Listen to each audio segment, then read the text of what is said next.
আসসালামু আলাইকুম রহমতুল্লাহ নাহমাদুহু ওয়া নুসাল্লি আলা রাসূলিহিল কারীম আম্মা বাদ। আজকের এই দর্শে আমরা 11 নং উসুল নিয়ে আলোচনা করব।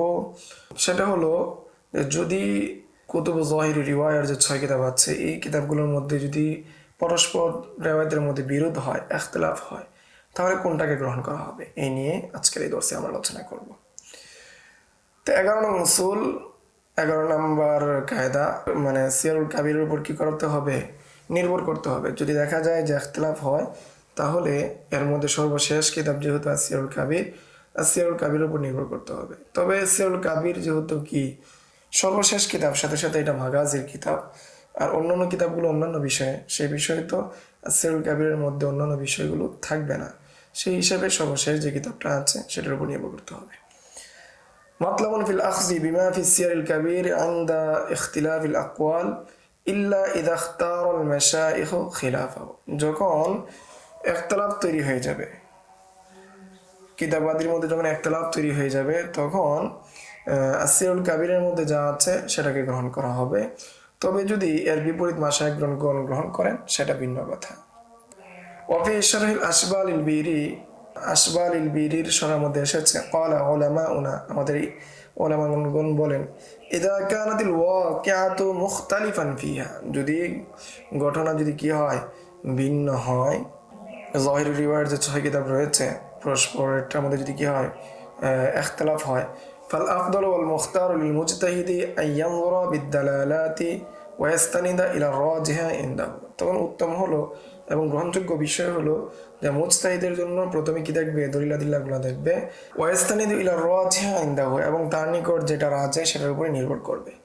ওয়াল মুকাল্লিদু ইয়াখুযু বিত-তাসনিফিল আখিরি, এবং মুকাল্লিদ যে যার ইজতিহাদের যোগ্যতা নাই সে শেষ কিতাবের উপর নির্ভর করবে। ওয়া হুয়া সিয়ার, সেটা হলো সিয়ার। ইল্লা আন ইয়াখতারাল মাশাইখুল মুতাআখিরুনা খিলাফাহু, তবে যদি কোনো মতকে মুতাআখিরিন উলামায়ে কেরামগণ এর বিপরীত গ্রহণ করেন, ফায়াজিবুল আমালু বিহি, তখন সেটার উপরে আমল করতে হবে। ওয়ালাউ কানা কওলু জুফার, যদিও সেটা কি হয়, ইমাম জুফারের কওল হয়। এরপর 20 নম্বর শের হলো ওয়া ইউজমাউ সিত্তু কিতাবুল কাফি লিল হাকিমি শাহীদি ফাহুয়াল কাফি। এরপর এই 6 কিতাবকে জমা করা হয়েছে, সেটা হলো কিতাবুল কাফি, হাকিম শহীদের, ফাহুয়াল কাফি, সেটাও কি কাফি। পরে কাফির অর্থ হলো যেটা মানুষের জন্য, অর্থাৎ বাকি যে 6 কিতাব আছে 6 কিতাব থেকে মানুষের জন্য শুধু কিতাবুল কাফি যেটা রয়েছে সেটাই যথেষ্ট হয়ে যাবে। আকওয়া শুরুহিল্লাযী কাশামস, যে এই কিতাবগুলোর যে কাফির যে সরাগুলো আছে এটার মধ্যে সবচেয়ে শক্তিশালী সরা হলো যে সূর্যের মতো যেই সরা, শক্তিশালী সরা, গ্রহণযোগ্য সরা, মাবসুত শামসিল আইম্মা আস-সারখসি, সেটা হলো মাবসুত শামসিল উম্মা আস-সারখসি, সেটা হলো শামসুল আইম্মা আস-সারখসি এর যে মাবসুত রয়েছে সেই মাবসুত। 22 নম্বর শের আল মুতামাদু ফিন নুকুল লাইসা ইয়ামারু বিখালফিহি, এর যে বর্ণনাগুলো রয়েছে সেগুলোর উপর নির্ভর করতে হবে এবং এর বিপরীত আমল করা যাবে না।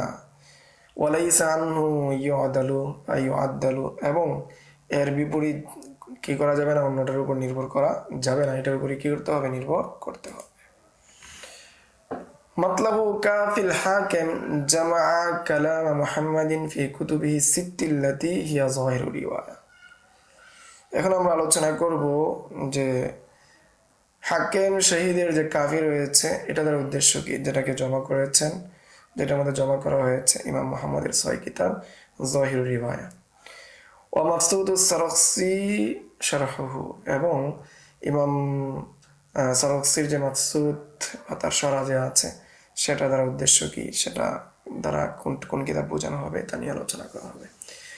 قال في الفتح القدير وغيره إن كتاب الكافي هو جمع كلام محمد في كتبه الستة التي هي كتب ظاهر رواية انتهى।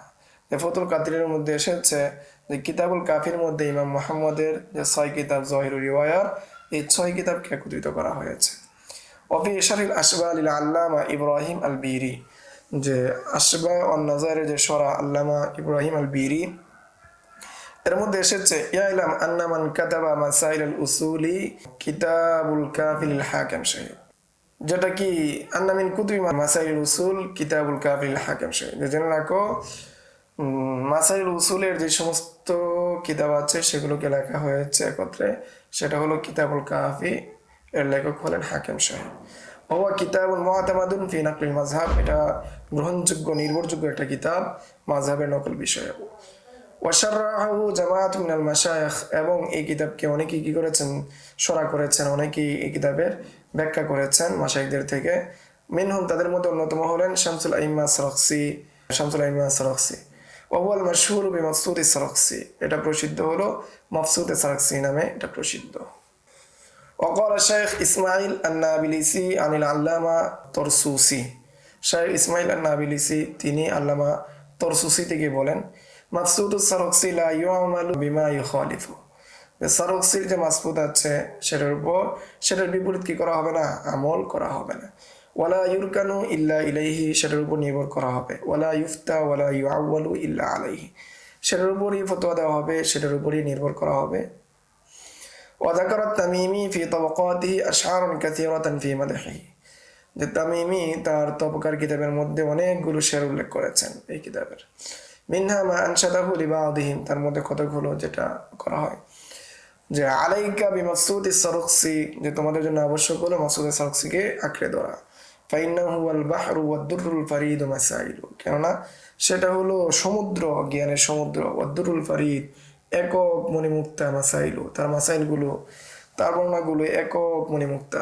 লা তাতামিদ ইল্লা আলাই, সেটার উপরে কি করো, নির্ভর করো। ফাইন্নাহু ইউজাবু বিইআতাইল গরাইবি সাইলু, কেননা সেটা থেকে উত্তর পাওয়া যায়, সেটার মধ্যে এমন অনেক উত্তর পাওয়া যায় যেগুলো বিরল, সাধারণত কারো কাছ থেকে পাওয়া যায় না, এরকম অনেক উত্তর পাওয়া যায়।